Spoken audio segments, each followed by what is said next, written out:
अखंड मंथन के सभी दर्शकों को नमस्कार। मैं हूं शेखर त्रिपाठी और आप देख रहे हैं हमारा YouTube चैनल अखंड मंथन। भविष्य दर्पण के आज के एपिसोड में हम आपको दिखाएंगे ज्योतिषाचार्य श्री अनिरुद्ध मिश्रा की कुछ रहस्यमयी भविष्यवाणियां। श्री अनिरुद्ध के अनुसार अप्रैल 2025 तक संसार में एक नया वायरस महाविनाश मचाने आने वाला है। इस वायरस पर नियंत्रण प्राप्त करने में वैज्ञानिकों को 4 से 5 वर्ष का समय लग सकता है। अनुमान है कि इस वायरस से इतना कोहराम मचेगा कि लोग मांसाहारी भोजन करना छोड़ देंगे। अर्थात 2025 तक एक वायरस के आने से संसार की अधिकतम जनसंख्या शाकाहारी भोजन ग्रहण करने लगेगी। श्री अनिरुद्ध मिश्रा के अनुसार तीसरे विश्व युद्ध के पश्चात ग्रहों की दशा कुछ ऐसी बन रही है कि नेपाल, भूटान एवं म्यांमार जैसे देश भारत में सम्मिलित हो जाएंगे। इन 3 देशों के मिलने से भारत अखंड भारत का पहला चरण पूर्ण कर लेगा। सन 2025 में जब शनि कुंभ के साथ युति करेगा तब भारत में वामपंथी राजनीतिक एवं वामपंथी सामाजिक विचारधारा का अंत हो जाएगा। अरुण ग्रह अतिशीघ्र सूर्य के साथ अपना रिवोल्यूशन संपूर्ण कर लेगा। इसी के पश्चात सूर्यदेव के विषय में और रहस्यमयी जानकारियां जनता के समक्ष आएंगी, किंतु इस खगोलीय घटना का पृथ्वीवासियों पर बहुत बुरा प्रभाव पड़ेगा। श्री मिश्रा के अनुसार भारत में प्रजातांत्रिक ढांचा इतना सशक्त हो जाएगा कि मार्च 2029 तक भारत हिंदू राष्ट्र घोषित हो जाएगा। भारत की कुंडली में कुछ ऐसी दशाएं बन रही हैं जिसके कारण 2038 से लेकर 39 तक तीसरा विश्व युद्ध छिड़ता दिखाई दे रहा है।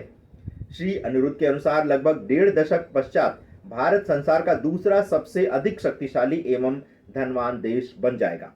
आगे की भविष्यवाणी में वे लिखते हैं, देवगुरु बृहस्पति के कारण कुछ ऐसी स्थितियां बनेंगी कि महागठबंधन 2024 तक टूट जाएगा।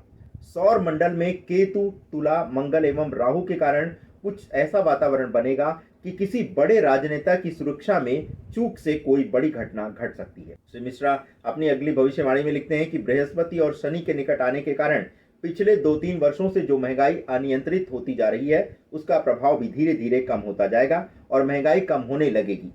फरवरी 2023 तक महंगाई दर नियंत्रित हो जाएगी और खाने पीने की वस्तुओं की कीमतें भी कम होने लगेंगी। श्री मिश्रा की अगली भविष्यवाणी है कि सूर्य एवं केतु के कमजोर होने के कारण कांग्रेस अध्यक्ष श्रीमती सोनिया गांधी के बच्चों का करियर नहीं बन पाया और इसी कारण उन्हें अपने पति स्वर्गीय श्री राजीव गांधी को भी खोना पड़ा। उनके ज्योतिषी चार्ट के अनुसार 26 दिसंबर 2022 से लेकर अगले 1 वर्ष तक उन्हें कानूनी पेचीदगियों का सामना करना पड़ेगा, जिसका उनके स्वास्थ्य पर बुरा प्रभाव पड़ेगा। श्री अनिरुद्ध अगली भविष्यवाणी में कहते हैं कि फिल्म अभिनेता स्वर्गीय श्री सुशांत सिंह राजपूत की हत्या से संबंधित मामले के रहस्य से पर्दा 2023 यानी फरवरी 2023 तक उठ जाएगा। अगली भविष्यवाणी है कि अक्टूबर के प्रथम सप्ताह से भारत पर मंगल का कुछ ऐसा आक्रामक प्रभाव पड़ेगा जिसके कारण सरकार को कुछ कड़े निर्णय लेने होंगे। अंतर्राष्ट्रीय स्तर पर भारत की प्रतिष्ठा में वृद्धि होगी जो अप्रैल 2024 तक निरंतर होती ही रहेगी। श्री अनिरुद्ध अगली भविष्यवाणी में कहते हैं कि राहु के मेष राशि में आने के कारण चीन और अमेरिका में तनाव बढ़ेगा, जिसके कारण चीन में मंदी की भारी मार पड़ेगी। एड्स वायरस की औषधि और दवाओं को वर्ष 2025 तक निर्मित कर लिया जाएगा, जिसके पश्चात एड्स कोई प्राण घातक बीमारी नहीं रह जाएगी। शनि एवं बृहस्पति के अत्यधिक निकट आने के कारण स्थितियां कुछ ऐसी बनेंगी कि कोर्ट को भारत सरकार के विरुद्ध बहुत सख्त निर्णय लेने पड़ेंगे। भारत की मंगल की महादशा सितंबर 2025 से सितंबर 2032 तक चलेगी। इस दौरान भारत पूरे विश्व में बहुत बड़ी आर्थिक शक्ति के रूप में प्रतिष्ठित हो जाएगा। इस महादशा के 18 वर्ष पश्चात तक भारत निरंतर संसार में आर्थिक महाशक्ति के रूप में स्थापित होने लगेगा।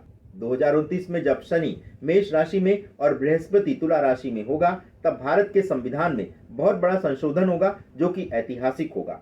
ऐसा संविधान संशोधन इससे पूर्व कभी हुआ ही नहीं है। यह ऐतिहासिक संशोधन ही भारत को विश्व गुरु के रूप में स्थापित करेगा। सन 2029 में ही आसमान में बहुत ही सुंदर मनोरम इंद्रधनुष चमकेगा। ऐसे में पूरे विश्व में सनातन धर्म का परचम लहराएगा और भारत के लोग इसे बहुत बड़े उत्सव के रूप में मनाएंगे। जब सूर्य एवं शनि एक दूसरे के विपरीत दशा में होंगे तो ये युति भारत के लिए अच्छी नहीं कही जाएगी। इसी स्थिति के कारण भारत में कुछ ऐसी स्थितियां उत्पन्न होंगी जिसके कारण भारत समेत पूरे विश्व में आंतरिक संघर्ष बढ़ेगा।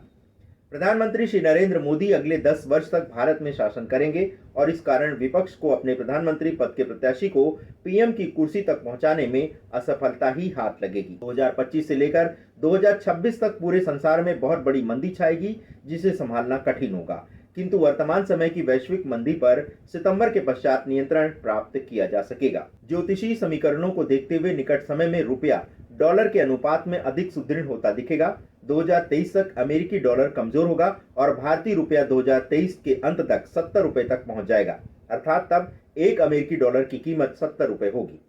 17 जनवरी 2023 तक भारतीय सेंसेक्स 70 से लेकर 75,000 के पार तक जा सकता है। भारत के दक्षिणी राज्यों में राजनीतिक स्थिति में घातक मोड़ आ सकता है। कुछ आंतरिक घटनाओं के कारण किसी बड़े राजनेता की हत्या भी हो सकती है, अतः राजनीति करने वाले लोगों को अपनी सुरक्षा व्यवस्था बढ़ानी होगी। संसद के आगामी शरदकालीन सत्र में केंद्र सरकार कुछ कड़े कदम उठा सकती है, जिसका विपक्ष द्वारा बहुत बड़े पैमाने पर विरोध किया जाएगा। अगस्त 2027 में किसी बड़े उल्कापिंड के गिरने से कई देशों में बड़ा विनाशक जनसंहार हो सकता है। इस नरसंहार में सर्वाधिक हानि अफ्रीका एवं मिडिल ईस्ट देशों में होगी। भारत लगातार आने वाले समय में उत्तरोत्तर गुरु के प्रभाव और शुक्र के प्रभाव में आर्थिक, सामाजिक एवं धार्मिक तौर पर मजबूत होता जाएगा। गुरु भारत को धार्मिक मजबूत बनाएंगे। भारत की कुंडली में ऐसी स्थितियां दिख रही हैं, जिसके कारण मार्च 2023 तक भारत की आर्थिक स्थिति में बड़ा उछाल आ सकता है। देश धीरे धीरे 5 ट्रिलियन की अर्थव्यवस्था की ओर आगे बढ़ रहा है। वाराणसी की ज्ञानवापी मस्जिद सन 2026 तक मंदिर में परिवर्तित हो जाएगी। अप्रैल 2023 तक पीसा की झुकी मीनार को बहुत बड़ी हानि पहुंच सकती है, जबकि जून 2023 तक भारत की राजनीति में बहुत ऊंचा स्थान रखने वाले राजनेता की हत्या हो सकती है। ये राजनेता एक के साथ अनेक भी हो सकते हैं।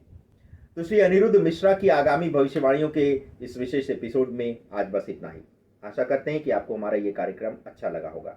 यदि आप हमारे चैनल के कंटेंट के संबंध में कोई जानकारी देना चाहते हैं तो उसके लिए आप हमारे व्हाट्सएप नंबर 7905414965 पर प्रेषित कर सकते हैं। इसके अतिरिक्त आप हमारे ईमेल आईडी akhandmanthan@gmail.com पर भी अपना संदेश प्रेषित कर सकते हैं। धन्यवाद दर्शकों, अपना बहुमूल्य समय हमें प्रदान करने के लिए। एक अनुरोध जाते जाते करेंगे, यदि आपको हमारे चैनल का कंटेंट अच्छा लगता है तो इसके लिए आप हमें हमारा उत्साहवर्धन करने के लिए इसे लाइक, शेयर और सब्सक्राइब कर सकते हैं। धन्यवाद अपना बहुमूल्य समय हमें प्रदान करने के लिए।